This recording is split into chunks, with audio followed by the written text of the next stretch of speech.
The night before my 30th birthday, I received a call from Zoe, asking me to meet her at the Civil Affairs Bureau the next day. She specifically told me to wear a suit, bring flowers, and carry my ID. I was both excited and in disbelief, rushing to her place that very night, wanting to ask her face to face, but instead, I overheard a conversation between her and Ezekiel. "You're really bad. Thinking you can use a fake marriage to trick Daniel. You liked it too." As soon as I mentioned it, you agreed. Ugh. Stop being so annoying. Seriously. Hearing their teasing inside, I felt a chill run down my spine. The next day, I wore a suit, held flowers, and carried my ID, arriving on time at the Civil Affairs Bureau. What greeted me were the mocking smiles of Zoe and Ezekiel. I smiled too. What Zoe didn't know was that the bride I was about to marry wasn't her. Chapter 1. Daniel. I was just joking. Why did you take it so seriously? Zoe covered her mouth and smiled at me. Her childhood friend, Ezekiel, looked at me with disdain. Daniel, use your brain. How many times have you been tricked now? I remember telling you that Zoe wasn't ready to get married, that she wasn't done playing around. Yet, you fell for it again. You really are hopeless. Zoe's face darkened. Ezekiel, what are you talking about? Daniel loves me. That's why he falls for it every time. I won't let you call him stupid. She turned back to me and smiled. Daniel, today is your birthday, and I'm giving you this surprise to make it unforgettable. I pursed my lips and looked at Zoe, my hands clenched tightly at my sides. So, she did remember it was my birthday. If I hadn't overheard her and Ezekiel's conversation last night, I might have forgiven her, but now, I wouldn't. I flashed a smile at Zoe and said flatly, "Thank you. I really like this birthday surprise." My gratitude was genuine, because she had shown me her true colors, and now I no longer had any illusions about our future together. Ezekiel grinned, walking over to Zoe and grabbing her hand, completely ignoring me. "I told you. He wouldn't get angry. You didn't believe me." Zoe tried to pull her hand away but couldn't. She gave in and let Ezekiel hold her hand, explaining to me, "Ezekiel and I grew up together, like brother and sister. Don't misunderstand." I wasn't misunderstanding at all. I waved my hand dismissively. What Zoe and Ezekiel had between them no longer mattered to me. Maybe sensing my discomfort, Zoe quickly walked over and grabbed my hand, the same hand Ezekiel had just held. A wave of disgust washed over me. "Daniel, I've booked a birthday party. Let's go now." I shook my head and pulled my hand away from hers. "Sorry, I have other things to do." 8 years of love.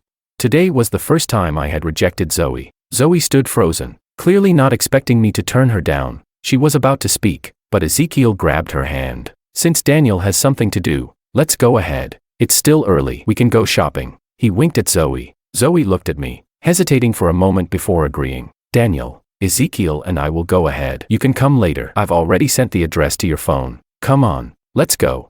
Ezekiel pulled Zoe away. Chapter 2. I watched the two of them walk away, feeling neither pain nor tears, because the pain that should have been felt was already felt last night. The tears that should have been shed were already shed last night. My connection with Zoe began in school. I was the model student. She was the troublemaker, always skipping class and hanging out with people from the streets, following Ezekiel around. In an attempt to straighten her out, the teacher assigned me to be her desk mate. At first, she sneered at me.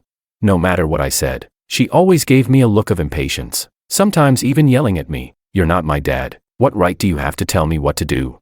It wasn't until that day, after school during self-study, when she was cornered in an alley by a group of thugs. To save her, I ended up getting beaten and collapsed on the ground. Unable to get up, she knelt beside me, crying, "Daniel, please don't be hurt. I'll listen to you from now on." I stayed in the hospital for a month, and she visited me every day. When she left, her eyes were always red. When I was discharged and returned to school, she distanced herself from Ezekiel and stuck to me. I was glad to see her change, and I helped her with her studies as much as I could. Eventually, she was accepted into university. On the day she received her acceptance letter, she confessed to me, "Daniel, you're the one who changed me. You're the only one who has truly cared for me. I like you. Will you be my boyfriend?" The hopeful yet fearful look in her eyes, as if waiting for me to accept, deeply moved my heart. I agreed, and we became a couple. She followed me around every day, becoming my little shadow. Our classmates admired how close we were, joking that we'd definitely get married as soon as we graduated. But 8 years passed, and we still hadn't tied the knot. Maybe when Ezekiel reappeared in her life, I should have realized this day would come, because she didn't reject Ezekiel's advances. On the contrary, she seemed to enjoy them. I told myself they were childhood friends, grew up together, and that feelings like that couldn't just fade away. But I never expected she would agree to Ezekiel's idea of a fake marriage to deceive me, and that it would happen on my birthday of all days. I loved her for 8 years. But in her eyes, I was nothing but a joke. If I hadn't heard it with my own ears, I wouldn't have believed that the woman I loved for 8 years could treat me like this. Haha. I'm such a fool. After receiving her call, I fantasized about the happiness of marrying her, but now, I feel no anger toward Zoe, only disappointment, and even despair. The Zoe who once swore to spend the rest of her life with me is gone, the Zoe of today. I can't love anymore. Screech. The sound of a car braking sharply pulled me out of my thoughts. Sorry, I'm late. I turned my head and smiled. No, I just got here too. Her name was Ondine, a girl I've known since childhood, and she was the bride I was waiting for today.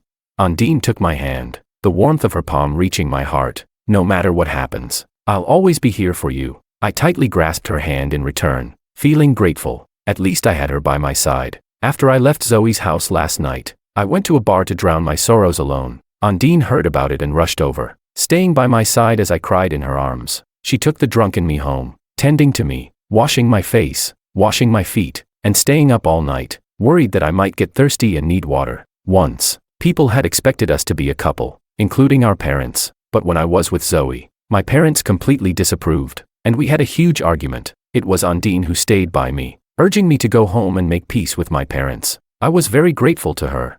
But because Zoe was jealous, I gradually reduced contact with Ondine. For the 8 years I was with Zoe, every time I was heartbroken or had a fight with her, Ondine was always the first to show up, comforting and advising me, but I never truly noticed how much she cared for me. It wasn't until last night that I suddenly realized the person who loved me the most had always been by my side. Chapter 3. Darling, let's go get our marriage certificate. I looked at Ondine and gently said. Ondine's face flushed, and she shyly lowered her head.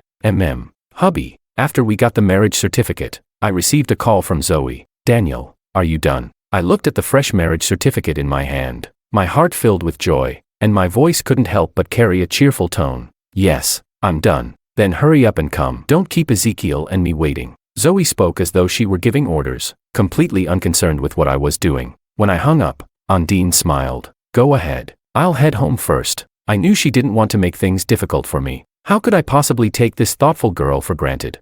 I tightened my grip on Ondine's hand and spoke firmly. You're coming with me, with Zoe. I no longer wanted to delay things. It was also to declare that my partner now was Ondine. When Zoe saw Ondine, her face visibly darkened. Why is she here? Zoe looked at me, her tone questioning. I replied calmly. Today's my birthday. I invited her. Zoe pursed her lips. Daniel, are you still angry because I tricked you today? So you brought her here to spite me? You're thinking too much. Before I could speak, Zoe continued. Daniel, I know I was wrong. I apologize, but I don't want to see her here. You can ask her to leave. I hardened my expression. Not possible. You. Zoe was furious. Ezekiel shot me a disdainful glance. Daniel, I didn't expect you to be so petty. Zoe already apologized. And you're still holding a grudge. You're 30 now, but still acting like a child throwing a tantrum. I can't believe Zoe made such a mistake. I feel sorry for her. I sneered. So, what are you trying to say? That I'm not worthy of Zoe? That I should break up with her? That way, you two can be together openly, right? A flicker of panic passed through Ezekiel's eyes. I don't know what you're talking about. My expression turned more mocking. You know very well. Daniel, you're going too far. Zoe shouted at me. Ezekiel is just speaking the truth. What's with your sarcastic tone? I scoffed and didn't bother explaining. I simply grabbed Ondine's hand and sat down. Zoe finally sensed something was off and softened her tone. Daniel, I know you're angry. I promise there won't be a next time. We'll be fine from now on. Wait until next year, or maybe the year after, and I'll marry you. I've heard this countless times before, but not once did it come true. You're right, there won't be a next time. I took out the marriage certificate and placed it on the table, looking directly at Zoe, because I've already married Ondine. Crash. Zoe stood up in shock, knocking the dishes off the table. Daniel, how could you get married? And to her, who gave you permission? She practically shouted. I looked at her calmly and asked, marriage is my business. Don't I get to make the decisions? What about me? Zoe raised her voice. What about the vows we made? That we'd spend our lives together. Have you forgotten? You married her, and now I'm left alone. What should I do? I corrected her. You're not alone. You still have Ezekiel. I'm making it possible for you two to be together openly. Don't thank me. A flicker of unease flashed across Zoe's face. Daniel, you misunderstood. There's nothing going on between me and him. Ezekiel coldly interjected. Daniel, don't drag me into this. Still denying it. I gave them a cold, indifferent look. I originally wanted to give them face, not wanting them to keep treating me like a fool. I turned to Ondine and said, Wait outside for me. I'll be out soon. I didn't want her to hear the ugly words I was about to exchange with Zoe and Ezekiel, afraid of tainting her ears with this mess. Once Undine left, I took a deep breath and stared coldly at Zoe and Ezekiel. Last night, you two were laughing and joking in the room. Weren't you happy and thrilled? Why pretend like it doesn't matter now? As soon as I finished speaking, Zoe's eyes widened in disbelief. How did you know? Then, her eyes filled with panic. No, you don't understand. Let me explain. It's not what you think. Enough. I interrupted her coldly, my expression darkening. Zoe, how long are you going to keep treating me like a fool? Explain. What's there to explain? When you decided to deceive me with a fake marriage, why didn't you think about explaining? If you truly cared about me, you wouldn't have done this. The more I spoke, the louder my voice became, and by the end, I was almost shouting. All the frustration and anger I had bottled up exploded. Zoe's face turned pale. She couldn't find the words, only looking at me with a pitiful expression. The disgust in my heart almost made me want to throw up. I turned to leave. No. Chapter 4. Zoe rushed over and clung to my legs. Daniel, don't leave. I can't live without you. She hugged my legs tighter, speaking at an incredibly fast pace. I know I was wrong. Please forgive me. As long as you don't leave me, I promise I'll listen to everything you say from now on. I'll do whatever you want. I looked down at Zoe, her eyes red and her face blurred with tears. In the past, I would have immediately pulled her into my arms to comfort her, but now, there was not a single stir of emotion in my heart. Zoe, some things are one time too many. I can't forgive you, and I can never trust you again. With that, I pulled my legs free, causing Zoe to fall to the ground. Zoe, Ezekiel rushed over, helping Zoe up, and pointed at me, loudly accusing me. Daniel, Zoe just made a mistake that every woman makes. What right do you have to blame her? I was shocked by Ezekiel's shamelessness. I didn't think there were people this shameless in the world. Shut up. What right do you have to accuse Daniel? Zoe shouted at Ezekiel, even slapping him across the face. It's all your fault. If you hadn't been constantly flattering me, Daniel wouldn't have left me. You ruined everything. Give me back my happiness. Zoe seemed to have lost her mind, waving her long nails and scratching at Ezekiel's face. Zoe, calm down, Ezekiel shouted while dodging, his face now marked with 2 deep scratches from Zoe's long nails. I ignored their commotion and quickly walked out of the private room. When I stepped out, Undine, who had been waiting outside, immediately let out a long sigh of relief, clearly worried. The noise inside was so loud. Are you all right? I shook my head. I'm fine. It's none of my business anymore. Are you really okay? Undine grabbed my hand in concern, offering warmth. I smiled at her. Of course, just some of our business. We've already gotten the marriage certificate. Now the next step is to plan the wedding. Also, we need to build our love nest. Undine shyly lowered her head. I'll listen to you. I tightened my grip on her hand. At this moment, my heart was full of sweetness, but I didn't take Undine back to my place because there were too many traces of Zoe at home. Bringing her back would feel like an insult to her. Although Undine said it didn't matter, I cared. I wanted to give her something better, just for the two of us, our own love nest. I drove Undine home, kissed her goodbye, and then drove back alone. The moment I opened the door, I saw Zoe. She was sitting on the couch, her hair disheveled, with a clear slap mark on her face. Ezekiel's doing. Daniel, you're back. Zoe stood up from the couch and quickly walked toward me. Stop. I stopped her. You're just in time. Pack up and move out as soon as possible. I won't. Zoe crossed a few steps to stand in front of me. Daniel, I don't believe you're this heartless. We've been together for 8 years. Not 8 days. Not even 8 hours. I don't believe you've truly let go. I looked at her with a calm tone. You can choose not to believe it, but I'll make it clear. I've completely let go. A more accurate way to put it is that I've given up. I don't believe it. Zoe screamed, lunging at me and tearing at my clothes. I don't believe you've given up on me. You still care for me. I'm sure your heart still burns for me. I'll prove it to you. I stood still, letting her tear at my clothes, revealing the scar on my chest. It was from the time I saved her from a thug many years ago. Zoe's eyes immediately filled with tears. She reached out to gently touch the scar. Daniel, I've never forgotten what happened that year. For a moment, my gaze faltered, but I quickly returned to indifference. So what? To prove that I still love you, that you're the most important person in my heart. Zoe raised her head, her expression passionate. In contrast, my reaction was completely calm. Really? But that's all in the past. Time can't be reversed, and people can't go back to who they once were. Just like the old Zoe, she's never coming back. No, she can come back. Just say the word. Zoe became more agitated, her eyes fixed on me. Pack your things, or I'll do it for you. I put on my clothes, covering the scar, and responded to her with cold words. Zoe collapsed helplessly to the ground. That night, Zoe left, carrying 2 large suitcases of her belongings. Glancing back 3 times as she walked out, her eyes were full of longing and reluctance. I remained unmoved. The moment her feet stepped out the door, I reached out and shut it. Then, I heard crying from outside the door. I took out my phone and blocked Zoe's number. This time, I was really done with her. 8 years of emotions, with laughter, tears, and sweetness. I had built up so much inside. With her departure, I was finally free.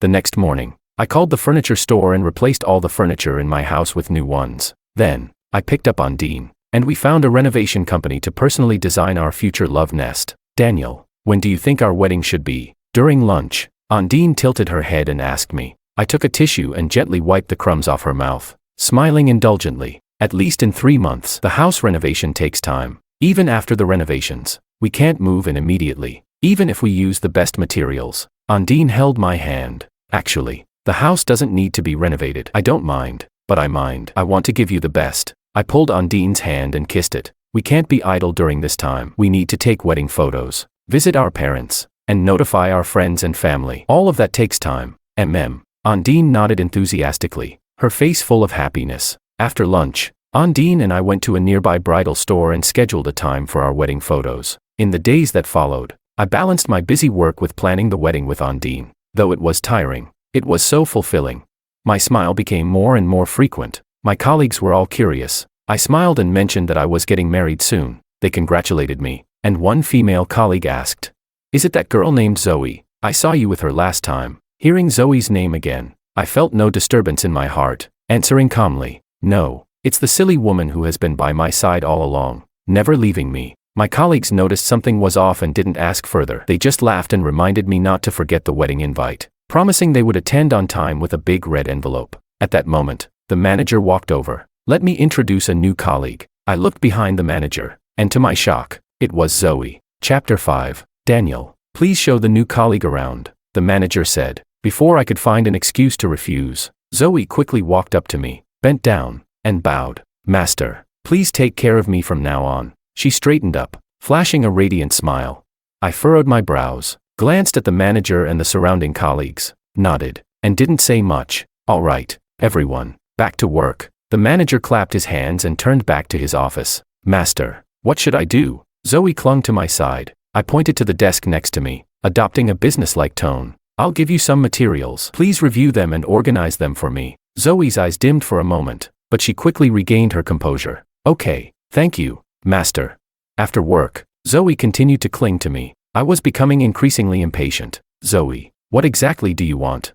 She carefully looked at me and softly said, "I just want to be with you." I took a deep breath. "Zoe, I don't have any relationship with you now. I don't care where you work, and I don't want to. But since you're here in the company, I suggest you do your job well. That's the only piece of advice I have for you. Also, during work hours, I won't mix personal feelings with my work, and I won't look at you through colored glasses. But after work, my personal time is mine. Please respect that." Zoe's eyes turned red. I'm sorry, she apologized while running off, her steps unsteady. I thought Zoe had finally listened to me, but I still underestimated her. Except for not clinging to me after work, during work hours, wherever I went, she followed me. Even if I went to the bathroom, she would wait outside the door. I was incredibly frustrated. Several times, I asked the manager to change her mentor, but the manager just laughed and said, "The capable take on more work. Just guide her more, and I'll talk to her later." But it was all in vain. Zoe continued to do things her way. The tasks I gave her were left undone. Every day she just leaned on her desk, watching me, bringing me tea, cleaning my desk. I stopped paying attention to her. With her behavior, she definitely wouldn't pass her probation period. I told myself to just endure, and it would pass. But I never expected things to come to a head so quickly. One time, while serving me water, Zoe accidentally spilled it on my white shirt, exposing the scar on my chest. Her eyes immediately softened, and she whispered, "Daniel, do you remember? This scar is what brought us together and bears witness to our 8 years of relationship. It connects you and me. As long as it's there, our feelings won't disappear." I looked down and replied indifferently, "It's just a scar. I'll get rid of it at the hospital tomorrow." "No." Zoe suddenly threw herself at me, looking at me with pleading eyes. "Daniel, please, don't. I can't live without it." I pushed her away. "The scar belongs to the past, and my past is dead. Besides, Ondine doesn't like it." As soon as I finished speaking, Zoe's body shook violently, and her face turned as pale as a ghost. "Daniel, are you really going to push me to the point of death?" She looked at me with hopeless eyes. Whatever, I muttered and turned to go to the bathroom. After that day, Zoe never came back to work. I felt a sudden lightness, and during the weekend, I went to the hospital. The doctor said the scar had been on my body for too long and would be difficult to remove. I asked the doctor to use any method possible, but to make sure the scar was gone. I didn't want to carry it around any longer. After leaving the hospital, I saw Zoe again. She was standing across the street. It had only been a few days, but she seemed like a completely different person. Her complexion was dull, her hair dry and lackluster, and she had lost a lot of weight. I finally found you. Come with me. I saw Ezekiel appear beside her, grabbing her wrist and pulling her along. She didn't struggle, only gazed at me. Her eyes were filled with despair. After they left, a photo slowly drifted down to the ground. I walked over and picked it up. It was a photo of me. In the photo, I was shirtless, and my scar was clearly visible on my chest. After that day, I never saw Zoe again, until one business trip. After finishing a partnership discussion, the client insisted on showing me a good time. I reluctantly agreed, planning just to sit and leave, but at the door, I saw Zoe. She was dressed provocatively, clinging to a middle-aged man with a balding head and a protruding belly. When she saw me, her body froze for a moment, and then she struggled violently, only to be slapped by the man. Bitch, I paid for you. Ezekiel suddenly appeared, first apologizing to the men and then pointing at Zoe, scolding her. What the hell is this? I told you to entertain Ma, and you do this. Get up. If you don't satisfy him tonight, I'll deal with you. Zoe didn't speak, just shook her head continuously, her eyes fixed on me, teary and blurred. I stood there, unmoving. Zoe's gaze slowly became more desperate. It's not the first time. Why are you pretending? Ezekiel grabbed Zoe's hair and yanked her up, slapping her hard on the face. Go with Ma. Zoe's hair was messy, and her right cheek was marked with a clear slap print. Enough. The man called Ma waved his hand impatiently. I don't like forcing things. If she's unwilling, forget it. You've ruined my mood. What a disappointment. Ezekiel's face immediately turned obsequious as he nodded and apologized. I'm so sorry, Ma. I promise next time we'll make it up to you. Once the man left, Ezekiel's face turned dark, and he kicked Zoe to the ground. You ruined a big business deal tonight. Do you know how much I lost? Zoe curled up on the ground. Ezekiel wasn't done and kicked her twice more. I warn you, next time if you don't listen to me, I'll kill you. After he finished, he kicked Zoe one last time and walked away. Seeing this scene, the client no longer had the desire to show me around. I'm really sorry. This isn't a good time. Let me take you back to the hotel to rest, the client said. I looked at Zoe, who was struggling to get up and stumbled toward me, then shook my head and declined the client's offer. No trouble. I want to walk around and burn off some of the food. Okay, I'll leave you to it. Take care. After the client left, I turned and stared at Zoe as she approached me. Daniel. Zoe's lips trembled, her cheeks swollen and bruised. Chapter 6. Why take up this kind of job? My voice was calm, but I felt anger in my heart. I despised how she was degrading herself. Zoe gave a pitiful smile. Because you don't want me anymore, and I don't know what the point of living is anymore. She boldly looked up at me. I froze, silently for a while before saying, your life shouldn't be like this. Leave Ezekiel and start a new life somewhere else. A light sparkled in Zoe's eyes. Are you worried about me? I nodded. Yes. Zoe smiled. It was no longer the pitiful, despairing smile from earlier. It was a smile filled with newfound hope, as if she had rekindled her belief in life. The next day, I saw Zoe standing outside the hotel. She had washed off the heavy makeup she used to wear. Daniel, I'm here to say goodbye. I asked her, where are you planning to go? I don't know. I'll just go wherever life takes me, she said, her eyes still hopeful as she gazed at me. I knew what she was hoping for, but I didn't say anything. I didn't want her to keep degrading herself, but I also didn't want to have any further ties with her. Zoe's light faded, and a forced smile appeared on her face. Daniel, I'm leaving now. Thank you for loving me for 8 years. I watched her walk away, pulling her suitcase. Suddenly, I remembered something. Wait. Zoe turned around quickly, her eyes filled with surprise and hope. I took the photo I had found earlier from my pocket. I'm returning this to you. Since I was cutting ties, I wanted to do it completely. I didn't want, nor could I afford, to betray Ondine's love. Zoe's eyes reddened as she reached out, trembling, to take the photo. Suddenly, a loud yell came from behind. Ha! I wondered where you were all morning. Turns out you're meeting with your old lover. You shameless woman. Come back with me. Let's see how I deal with you. Ezekiel stormed over, his face twisted in anger. Zoe shrank back, clearly frightened by his outburst. It was obvious she had suffered a lot at his hands over the past few days. I stepped in front of Zoe to stop him from grabbing her, staring coldly at him. Ezekiel, in his rage, began to laugh maniacally. Daniel, You're really something. Even now, you're protecting her. Do you know how many men she's been with lately? From top to bottom, she's filthy." At these words, Zoe's face turned as white as a sheet, and her eyes filled with terror as she looked at me. "So what?" I said, keeping my composure. What I had witnessed the night before had already prepared me for this moment. Ezekiel's face darkened. "Daniel, are you really set on opposing me? You're trying to take away my cash cow." I looked directly at Ezekiel, speaking slowly, one word at a time. "She is a person, not your cash cow." "Fine, fine. You'll regret this." Ezekiel glared at me with malice, before turning and walking away. "Daniel." Zoe looked at me, her eyes filled with gratitude. I turned away, refusing to meet her gaze. "Let's go. I'll take you to the airport." Before leaving, Zoe took out her phone. "Daniel, can we stay in touch after this?" I answered her. "Go through security. Your flight's about to board." Zoe dropped her phone hand, her voice choked with tears. "I understand." At that moment, Ezekiel ran at me, brandishing a knife. "Daniel, you've cut off my income. I'm going to kill you. Watch out." Zoe leapt in front of me, blocking the blade with her chest. She collapsed softly to the ground. Ezekiel yanked the knife out, ready to stab me again, but security arrived just in time and pinned him down. I rushed to Zoe, pressing my hands against her chest to stop the bleeding, shouting at the crowd, "Call an ambulance." "Daniel." Zoe's voice was weak, and she reached out, trembling, to touch my face. 8 years ago, you saved me. 8 years later, I'm returning the favor." Tears filled my eyes involuntarily. "Don't say anything. The ambulance is on its way. You're going to be fine." Zoe smiled weakly. "Daniel, I feel so cold. Can you take me home? I don't want to be buried here." "Don't talk like that. You'll be fine. Promise me." Zoe tightened her grip on my hand. "Okay, I promise." "That's good enough." Zoe smiled one last time, her expression full of peace, before she collapsed into my arms. The ambulance arrived, but it was too late. I held Zoe's lifeless body. Her body was still warm, but she no longer breathed. Afterward, Ezekiel was convicted of manslaughter and sentenced to life in prison. I kept my promise and took Zoe's ashes home, burying them in the largest cemetery. On the day of her funeral, I stood quietly by the tombstone, looking at her photo. 8 years was a long time, enough to change a person. She had lost the person she once was, getting lost in Ezekiel's manipulative flattery. Though she had finally woken up, it was too late. A hand reached over from the side, tightly gripping mine.